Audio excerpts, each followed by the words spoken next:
प्रदेश का राजधानी लखनऊ और लखनऊ का ये जगह प्रेस क्लब और प्रेस क्लब पर हमारे साथ पटना विकासा से आए हुए ये भाई साहब, इनकी कहानी जो है वो कहानी वाकई में रुला देने वाली है। हर घर में कहानियां होती हैं, हर घर की महिलाएं कहीं ना कहीं से पुरुषों को टारगेट करती हैं और हम ये नहीं कहते कि सभी महिलाएं ऐसी हैं, लेकिन कुछ महिलाएं ऐसी हैं कि जो अपने पति को दुश्मन की तरह मानती हैं। उसी में से एक ये साहब है। हम इन्हीं से जानेंगे कि आखिर क्या कुछ मामला इनके साथ हुआ कि आज ये राजधानी लखनऊ में आए हुए हैं। क्या नाम है सर आपका? सर मेरा नाम हरीश चंद्र पटेल है। मैं रहने वाला बेसिकली प्रयागराज उत्तर प्रदेश हूँ, बट मैं तकरीबन 3-4 साल से विशाखापट्टनम में काम करता हूँ, प्राइवेट नौकरी करता हूँ। मेरी शादी 2023 में हुई थी 27 जनवरी को, और उसके बाद से मेरी पत्नी मुझे पहली राशि प्रताड़ित करने लगी, वो भी ज्वेलरी के लिए, गहने के लिए। पहला स्टार्ट हुआ था उनका। शादी के कितने दिन बाद ऐसा जो है स्टार्टिंग हुआ कि आपको जो है गहने के लिए प्रताड़ित करना शुरू हो गया? सर पहले ही रात से हम लोग सुहाग रात नहीं मना पाए। पहली रात से उनका डिमांड था कि हमको गहना चाहिए। हमने जो है, मैं अकेला लड़का अपने घर का था, मेरे साथ कोई सहयोग नहीं किया। शादी, मेरी माँ की मृत्यु हो गई थी, तो मैंने सब कुछ उसी दौरान जो है शादी का भी और सब कुछ खर्चा वहन किया। मैंने बताया कि मैं लोन लेके शादी कर रहा हूँ, किसी तरह थोड़ा समय दे दो, हम लोग जो है उसके बाद जो है तुमको जो चाहिए हम लोग करेंगे, ठीक है।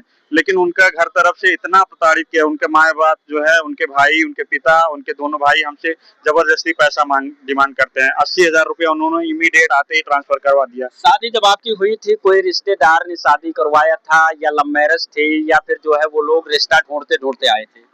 सर मैं भी इस नए जमाने का एक तरह से प्रताड़ित हुई हूँ। मैंने शादी.com से जो है प्रोफाइल बना के शादी किया था। मुझे मालूम नहीं था कि ये इस तरह से होता है। मेरे कुछ दोस्त लोग जो शादी किए जिनकी सक्सेस रही, बट मैं उसमें से फंस गया सर। और मेरी पत्नी जो है मुझे इस तरह से टॉर्चर कर, मुझे ऐसे ऐसे जैसे किसी भी जैसे चाकू से भी मारती है, करछी बेलन जो मिलता है। दिन रात में सुबह शाम मैं काम करने के लिए जाऊं, पहले लड़ाई झगड़ा होता है। मैं कई रात को आता ही नहीं घर पे, क्या करूं, इतना प्रताड़ित। मैं घर आना पसंद नहीं करता हूँ, बाहर रोड पे सो जाता हूँ, कभी कभी मंदिर में कभी सो जाता हूं। आपकी जो पत्नी है, आपने .com से शादी किया, यानी कि ऑनलाइन रिश्ता बना। उनके घर वाले, उनके माँ बाप, उनके भाई बहन, वो लोग उनके सपोर्ट में हैं, आपको प्रताड़ित कर रहे हैं, या फिर कहीं से वो अपने बहन को, अपनी बेटी को समझाने का प्रयास कर रहे हैं?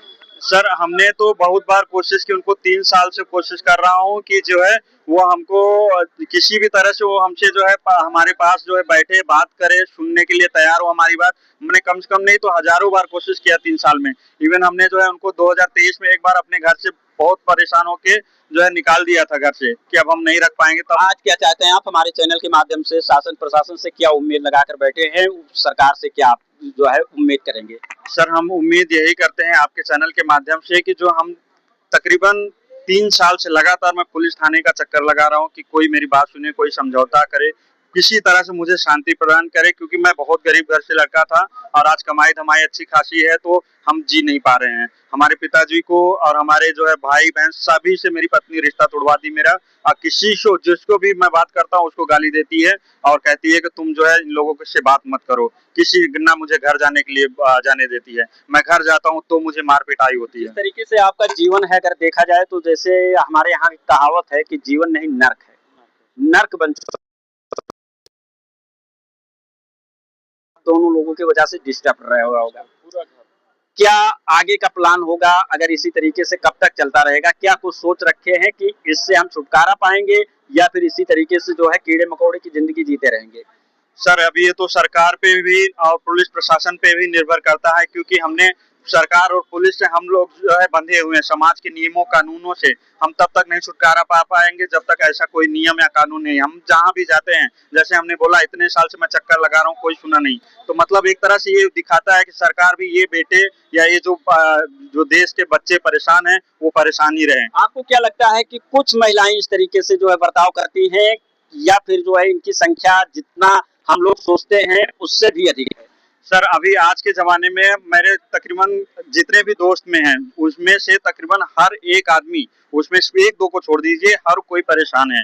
तो ये संख्या जो है तकरीबन अभी जो रिकॉर्ड में दर्ज है 89,00,000 बच्चे पुरुष जो है हत्या कर चुके हैं। कितने ड्रम में पैक हो चुके हैं, कितने कढ़ाई में तले हुए हैं, उससे भी कहीं ज्यादा ये आंकड़ा है, जिससे जो कि सरकार दिखाती भी नहीं है। और कोई परिवार तो ऐसे बेइज्जत के मारे सामने नहीं आ पाते हैं। तो आप लोगों ने देखा किस तरीके से ये भाई विशाखापट्टनम से आए हुए हैं और इनकी मायूसी देखकर मेरे भी दिल में दर्द हो रहा है, दुख हो रहा है। लेकिन क्या किया जाएगा, हम कोई सरकार तो है नहीं, हम कोई अधिकारी तो है नहीं, हम एक पेशे से पत्रकार हैं और हमारा जो धर्म है उस धर्म को हमने निभा दिया है। बाकी तय आप जनता को करना है कि इनकी आवाज को हजारों लोगों तक पहुंचाना है या लाखों लोगों तक पहुंचाना है, ताकि इनकी बात को सरकार संज्ञान में ले और जो जीवन ये जी रहे हैं इस जीवन से इनको छुटकारा मिले, इनका परिवार खुशहाल रहे। जो हमारे दर्शक देख रहे हैं उनसे आप क्या अपील करेंगे? हम आप सभी दर्शकों से यही अपील करते हैं कि अगर आपके साथ किसी भी तरह की क्रूरता, अत्याचार या किसी भी जो गैर कानूनी जो शास्त्र या हमारे धर्म के खिलाफ हो रहा है आपके साथ, आप जरूरी नहीं है कि आप मर्द के खिलाफ, आप हर किसी के खिलाफ आप आवाज उठाइए। और अगर आप बेटे हैं तो आप जो समाज में दबिए मत, अपनी आवाज को ऊपर लेके आइए, लोगों तक पहुंचिए। जब तक आप, हम और आप एक जैसे इकट्ठा नहीं होंगे, शासन प्रशासन के सामने अपनी परेशानियां नहीं रखेंगे, प्रशासन हमारी कभी नहीं सुनेंगे और हजारों लड़के, हजारों बच्चे इस तरह से मरते रहेंगे हर साल दिन ब दिन और हम कुछ नहीं कर पाएंगे। आज जो आप लोग सड़कों पर हैं, अपने न्याय की गुहार लगा रहे हैं, ये नौबत ना आती अगर आप लोगों की सुनवाई हो जाती।